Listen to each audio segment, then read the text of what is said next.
bài khắp nghĩa phủa mía sườn tiếc cần trắng mi hanh bầy nà su mây phủa hạc mía bánh phủa anh mía sườn gần chốc trường trống hơn trong con lưới được pin nồng nơ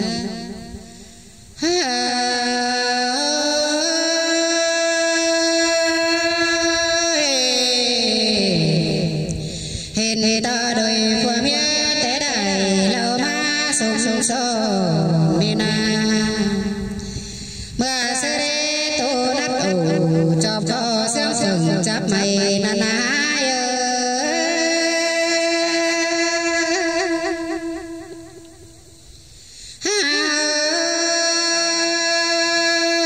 có trong ba bình sáng đôi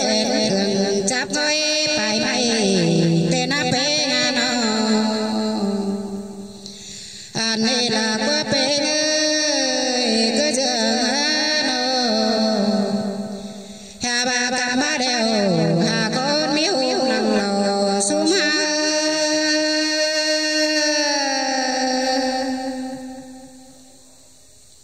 anh đây là quá ta ba pha phết phê nào hơn chớ bố đợn cướp năn này cứ ngồi có na bên đời bừng nhớ có mày đàn đà số mà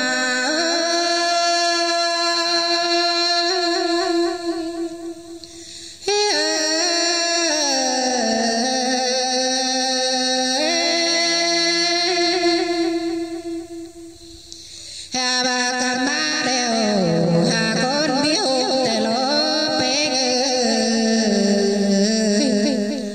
ta ba pha phết phê nào hòn chớ bố đừng cướm có mi nề su mơ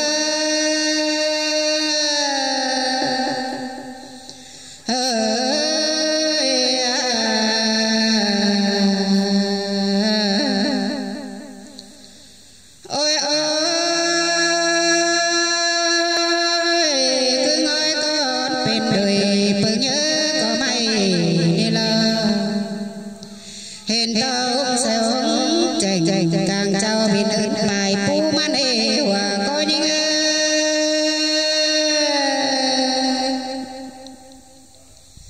bên giang đôi phàm ya số sông hòa nên đôi sầu tên chẳng xin nhỏ này on ơi qua số phận má tên này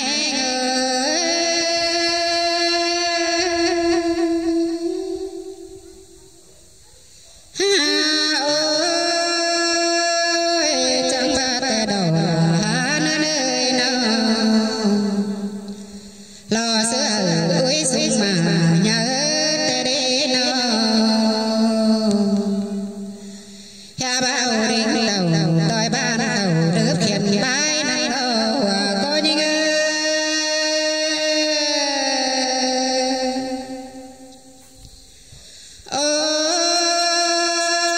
ôi quần em đâu chứ cứ pin ba lỗ mà nơi ai đâu chẳng ba lỗ tuổi xa phép làng xi mà nề hòa có những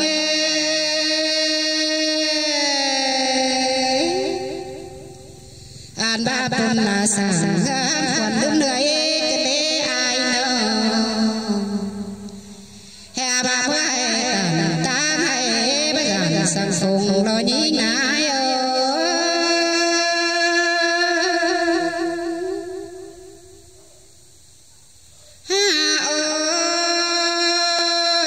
quần nhí ná bia là nhí ơi xài có nhí nó mua na đà na nên có tàn ta nga bảo mà nó sang lết để ai hao có chẳng biết ở lại cầu đi thua mắt cầu tê lo ai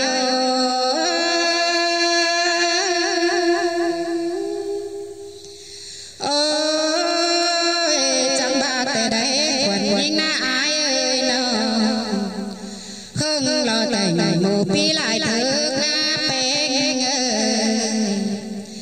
khai đi na khai mù thức sư đầy xe lên đã quá ai ơi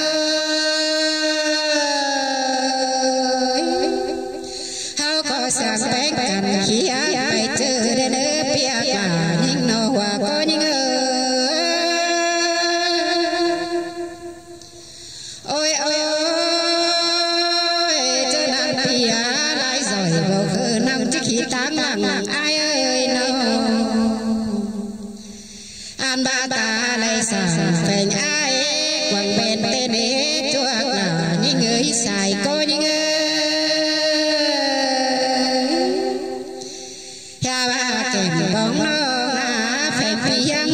วันกันเด้เป็นน้องจังบาดาได้เปล่าเอาลำลิ้นแซวสูนปัดโดมกายหนาแต่รอหัวก็ยิ่ง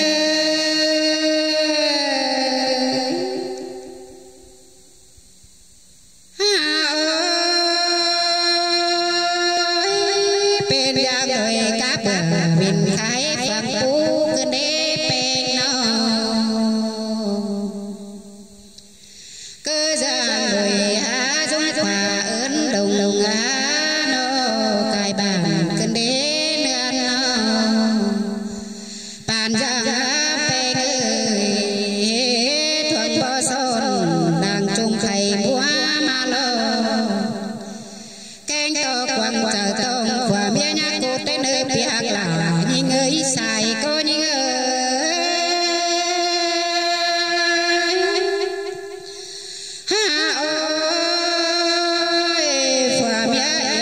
เสียงหักเพลงเมื่อหน้าเป็นเนื้อไอ้น้องแกงหลาแฟงปียังลอยกันเนื้อเป็นน้อง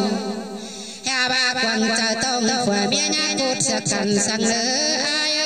น้องโอ้ยโอ้ยเจอหน้าหน้าฝ่าแป้งเสียงเนื้อฝ่าเมียแป้งเตี้ยเสียงหาแป้งจังคอยหากันเต้าฝนดำเนื้อไอ้โนเฮาจังปันกันเต้าฝนโดนเนื้อจังคอยเต้าพอเอาฝนโดนฟ้าหลังเด้เนื้อใส่ก็ยิ่ง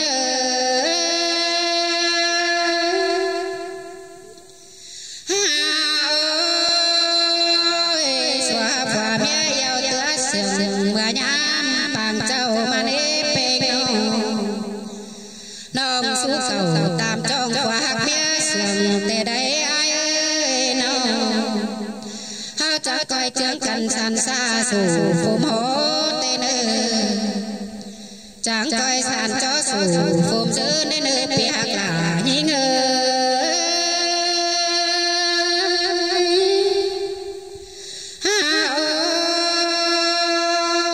จังคอยซื้อกินเข่าลามเฮาหลาในเนื้อเปียกหลายิงน้องเฮาก็จังคอยจังกันนะป่าในน้องในนาเฮาป่าในเนื้อจังคอยเจอกันเยินเบิ่งป่าเมื่อขันป่าเมื่อลาเมื่อในเนื้อเปียกหลายิงใส่